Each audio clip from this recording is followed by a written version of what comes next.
It's me, Ari does it. Why?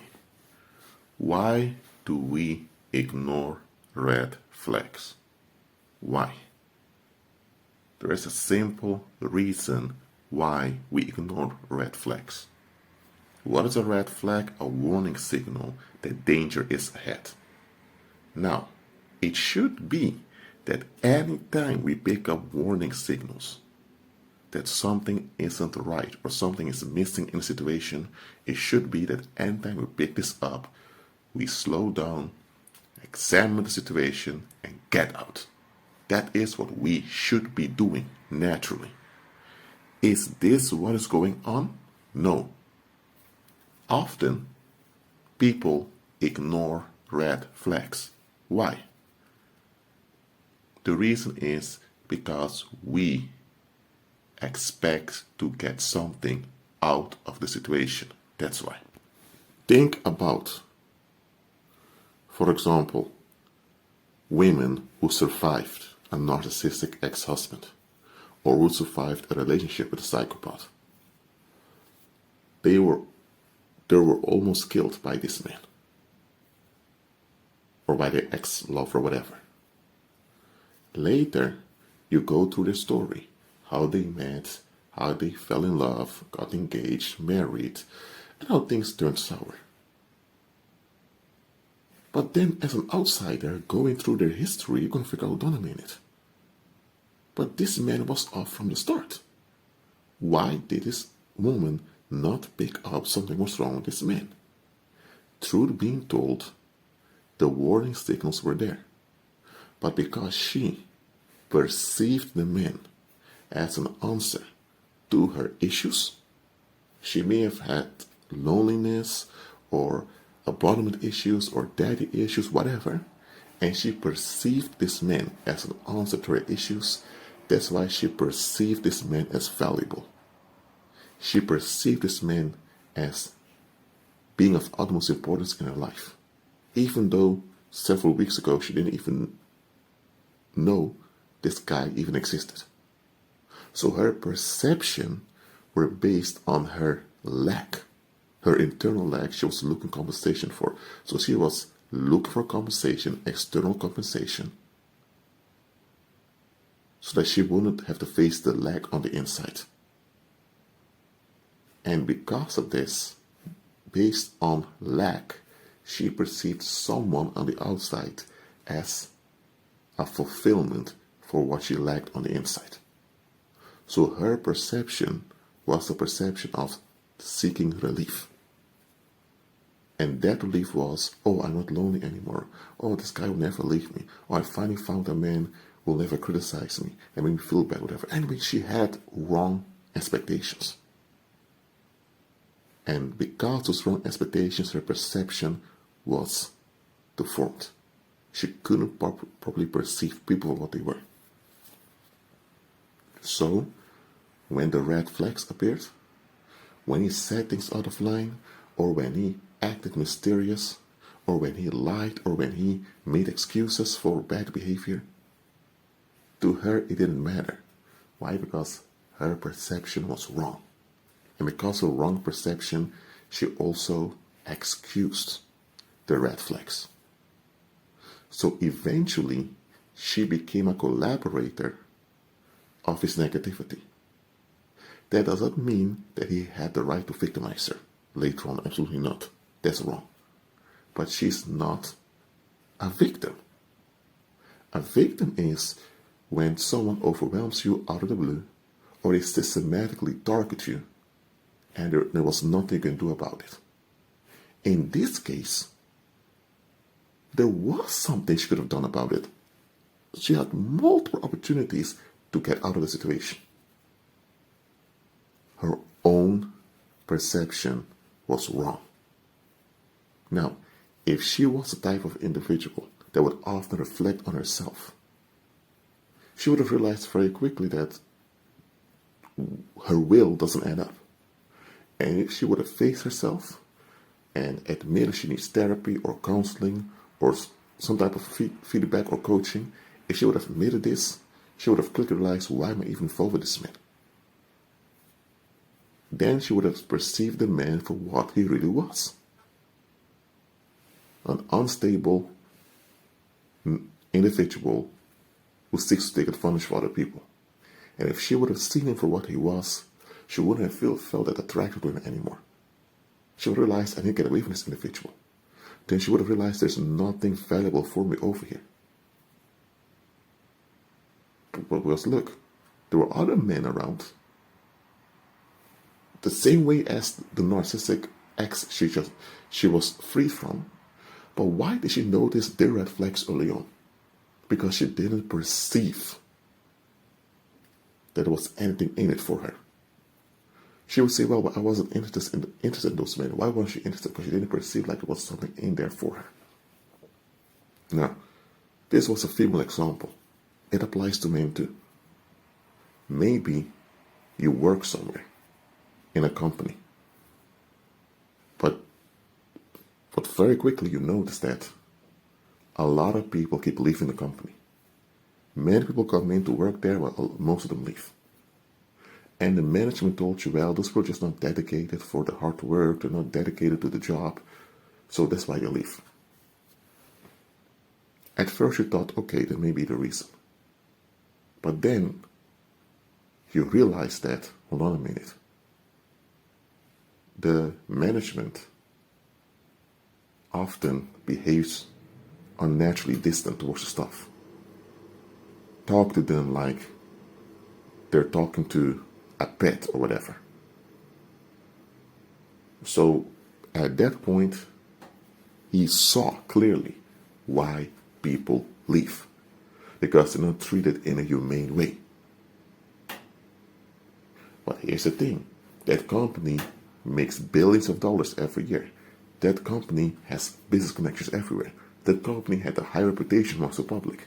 So him working for that company gave him social revenue. If he told people where he worked, people would praise him for it. So there were benefits for him working there, besides getting paid.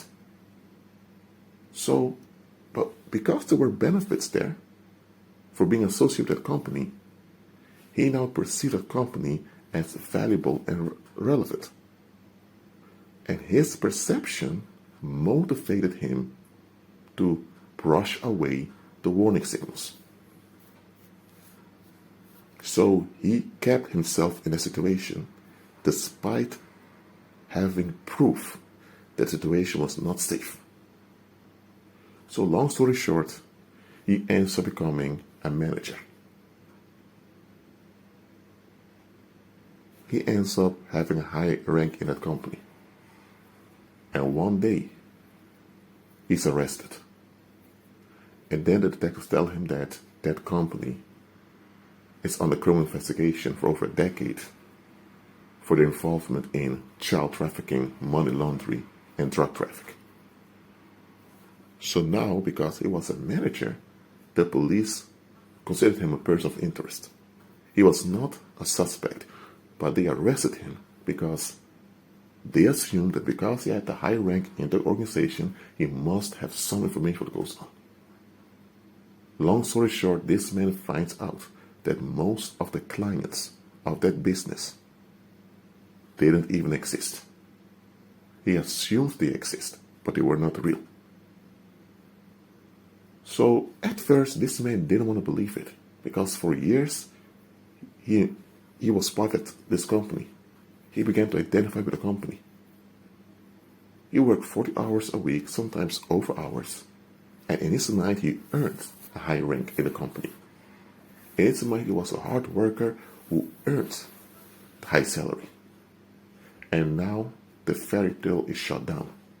He was part of a criminal network unaware. But now he has to testify in court.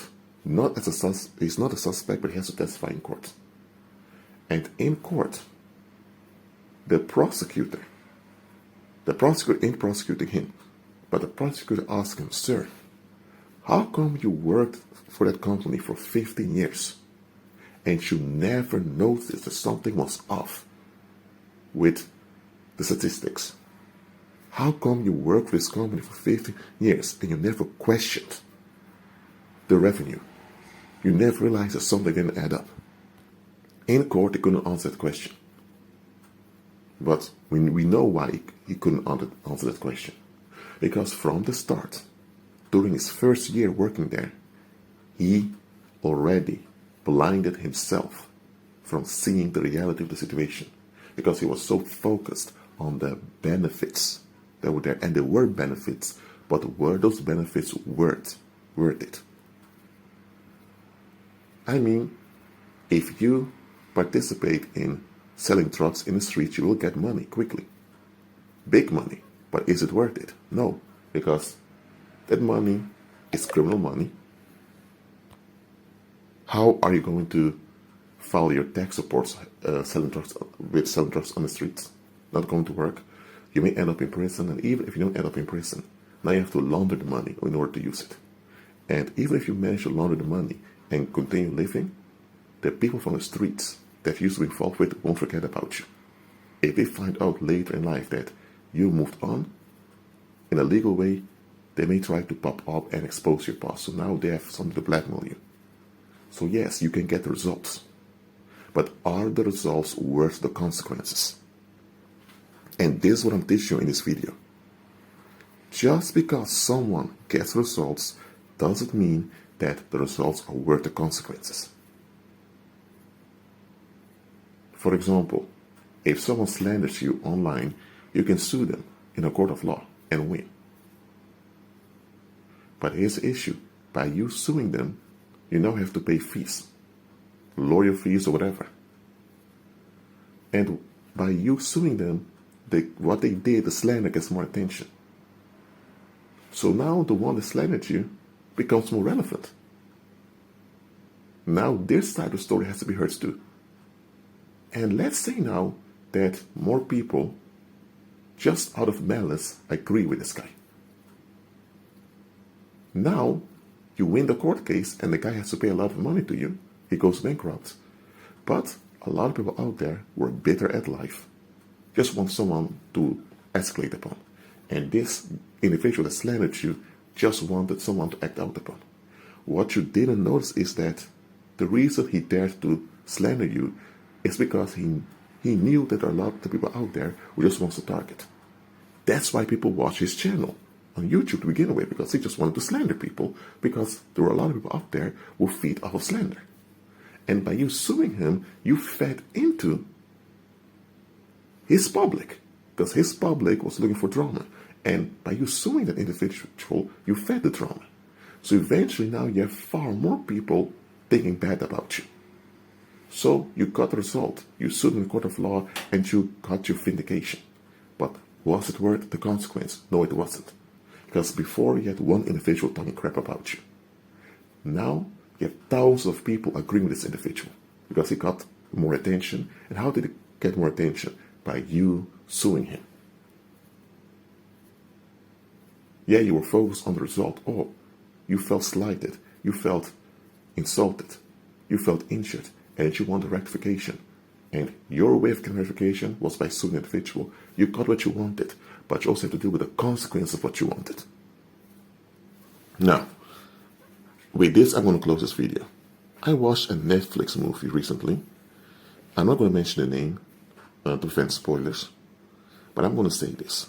It's about this teenage boy, maybe 11, 12, I don't know. He's actually a young boy. His mom dies. It's a tragic thing. Right, but before his mom died, he got a little job helping out this multi-millionaire who lived there by himself. It was an old guy. It was an old man, lived there by himself, and he often came there to read for the men, because the old man had no company.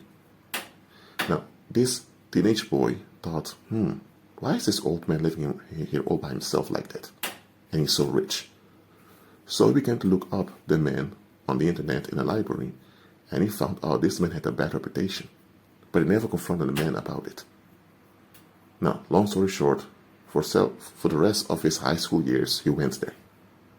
He even introduced the old man to a cell phone, an iPhone in this case. And the old man was not fond of the whole idea of smartphones, but he showed the old man, listen, you're into stocks, right? And trading. There are apps you can use now. Those are more advanced than newspapers. So the old man got convinced. They ended up using the cell phone to communicate. Then one day, he was near the end of his high school career, as you can call it. The teenager asked him, sir, why are you living here? A vague story came out. It came out, this man said, I don't really like people, so I just want to stay here, but where I can't be found. Because whenever there are people around, I'm going to ask questions. And most of the time when they ask questions, I don't answer. So he refused to be antisocial, which was obvious from the start. But there was another thing. This man, this old man even told him, listen, in life, for you to succeed, you have to be firm, you have to demand what you want, you will make enemies, and you have to get them out of the way as soon as possible, and all of that. And the old man made them promise. The old man even tricked him to promise to always, if he would encounter enemies in life, to eliminate them without feeling guilty for what he did. The teenager did not want to agree. He felt a bit uncomfortable, but he just agreed, just to please the old man. He didn't want to be rude. Now, long story short, the old man died. The teenager was heartbroken because he kind of sounded like a grandfather figure. They buried the guy. But look at this. The phone he bought for the old man that used to communicate with that phone, the old man was buried with it.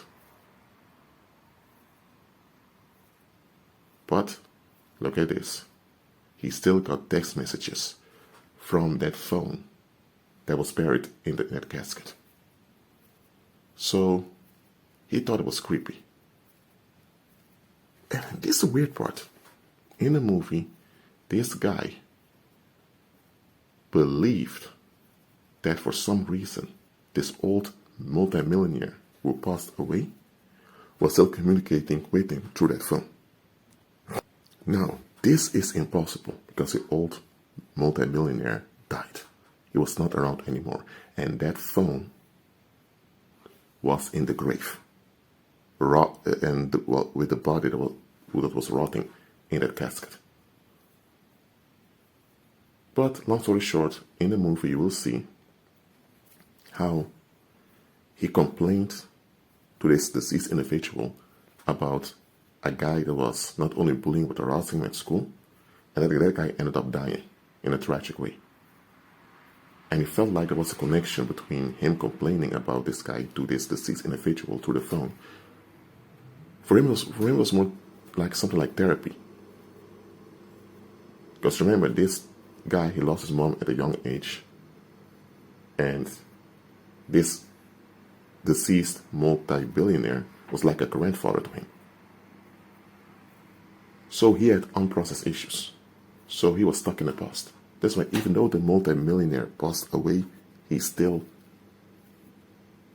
acted as if he was around. By talking to him through the phone. Now, in real life, people do things like this. Like you go to a graveyard or a cemetery to talk to a tombstone as if the individual is still around, or they may keep belongs to the deceased in their house. Just remember the good times, whatever. But look at this. One time, a teacher that they all beloved was killed in a car accident that was caused by a drunk driver. And everyone felt like this drunk driver only got probation from the courthouse, not even a prison sentence. So he picked up his smartphone and began to communicate to the deceased individual. I want him dead. He later thought it was just me expressing anger. Well, that other guy actually ended up dying in a horrible way. And then one time he got a message from that so-called cell phone in the grave, and it was a code to tell him to stop. Well, he eventually got rid of that cell phone and all of that. So I watched this movie, and I was thinking, what are the makers of this movie trying to teach us? Now, in this movie, this is the obvious thing of this movie. When that guy was in his early teens, he just lost his mom. Before his mom died, he began working for this multi-millionaire. He considered it weird that this man was so rich, but all by himself. No wife, no children, no grandchildren, not even near his family comes to visit him. There was a social worker who often came and looked after him. So he went to the library to look up information about him and about his business. And he found a lot of reports of people who had bad experiences with him. Now, he was in his early teens. Question remains, why did this teenage boy continue to work for this multi-millionaire who obviously was bad news? And this guy had a room in his house where nobody was allowed to enter. And another question had to remain, why was this old man so open to this kid? Now, even though he was not a grown man, he was in his early teens, he did realize something was off. Why did he continue to go? Because A, the guy lost his mom in a tragic way. This older man was like a grandfather to him, and this grandfather figure was a multi-millionaire. So he perceived that there was value, something in it for him. So he kept going. He was motivated. He became emotionally attached. And guess what? This attachment remained with him even after the guy died. And this attachment became an open door for demons to use this attachment to cause harm in real life. He got an answer for why he received those text messages later on. One time when he went to throw away the phone and to transfer his contacts with his new phone, the guy sort of told him, listen, there's a glitch in the iPhone. Sometimes people send messages to you, but they don't reach to you, but over time they suddenly appear out of nowhere. So he got his answer. But he had this attachment to this deceased individual, and that attachment was the open door for a lot of misfortune and tragedy. And he realized that it was draining him and bringing him and those around him down. Well, the same way in real life. People often ignore red flags because they think there's something for them in the situation. And maybe there is something in it for you on the short term. But are those short-term benefits worth the long-term sorrow that will follow? Too often, and it happens way too often, we stay in a questionable situation. I said questionable because there are warning signal situations that end up where we stay in a situation because we see the long-term, we see the short-term benefits, but we don't realize those benefits are only on the short term. We just see benefits, and because we see benefits, we think, hey, there's something in it for me. This thing is relevant, or this relationship, or this job, or whatever, is a good thing. Just because it's beneficial on the short term doesn't mean it's worth the stay. And most people out there have no long-term discernment. I'm not saying that most people have zero discernment. I'm not saying that. People in general do have some discernment, absolutely. If someone tries to sell you an iPhone for just $50, you're going to think, this must be secondhand or something must be wrong with this phone. And someone tells you to, if you get an email from some Nigerian prince saying just fill in your bank details, you get $200 million, people automatically think, come on, what the heck is this? So people have discernment, basic human discernment. But often even that basic human discernment is suppressed by their own false perception. Listen, Sometimes it's not evil spirits you need to be delivered from. Sometimes your wrong perception has to be corrected. Because if you have a wrong perception about someone or about life circumstances or situations, you yourself will get yourself and others into trouble. Let's say you are driving a car and there's an individual riding a bicycle, and you make sound for this individual to wait because this individual was riding a bicycle and you almost hit them. You begin to scream at them after you stop the car, you almost hit them. You scream and they think, what the heck is going on? But then later you hear this individual is deaf. Now you realize, what the heck was I doing? Screaming at the deaf individual. So your perception was this individual was just reckless on the road. The truth was this individual was deaf, couldn't hear you. And the individual even had a sign on the bicycle that signified he was deaf. But you didn't catch this. So in this case, your perception of the situation that happened was wrong. And because of that, you became upset with another individual, and you becoming upset had a bad effect on you. And even if he was reckless on the road, you get upset with this individual. Okay, I understand you get upset because of what happened, but to remain upset, what the heck is that? Understand this. People ignore red flags because they see the benefits, but they fail to realize those benefits are short-term. And listen, there is no bad situation with long-term benefits. If a situation has long-term benefits for you, that means it's a good situation. The fact it's a bad situation means whatever benefit is there is on a short term. And those benefits may even be used against you later on. Look, I'm not telling you to be paranoid and hyper-suspicious and to see demons behind every bush. No. I'm not telling you to be disturbed like that. No. But what I also don't want you to do is to deceive yourself just to escape the obvious. And that is something a lot of people do.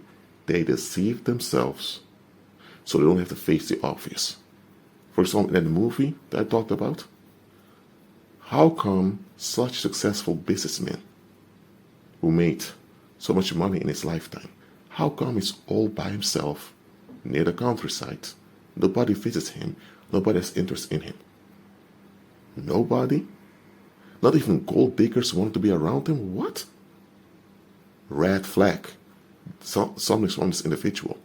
Something is seriously wrong with this individual who got all those results. Yes, he got all those results, making all the money in his lifetime.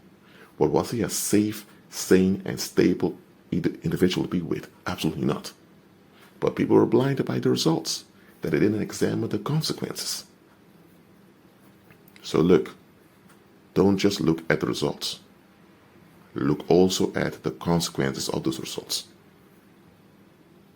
Do not assume that just because a situation has some benefits for you, that it automatically is a safe and good thing to be part of. Look, if you're in a situation, whether it's a job or a relationship and there's something in it for you, and at this moment in time you need a job or you need to be around those people, then make the best of it. But always realize, if those people or if that contact is not a good one, you're there for now, you operate there, but the moment you can get out, you get out. But too often we get attached to the situation, we become part of the situation, and we end up becoming collaborators. And then, out of the blue, one day, everything backfires on us, and we feel like we're the victim. Now, your intentions were not wrong, you are not evil, you're not a narcissist, but nevertheless, you are a collaborator. As a collaborator, you look guilty. Even if you didn't actually participate in harm, because you were part of a harmful situation, you look guilty, and that will work against you. So, unlearn deceiving yourself. Unlearn deceiving yourself. Look, It's one thing to admit a situation is bad, but to also be thankful is not worse. That's one thing.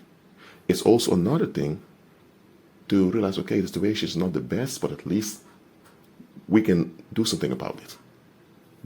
Those two things are fine. Admitting the situation is bad and be thankful is not worse. Also, admit the situation may not be the best, but at least there's something you can do about the situation, or something you can use it as a stepping stone. That's also good. But what is not good is to notice warning signals about the situation and just not even want to acknowledge it because of the benefits you hope to get out of the situation. Now, that is wrong.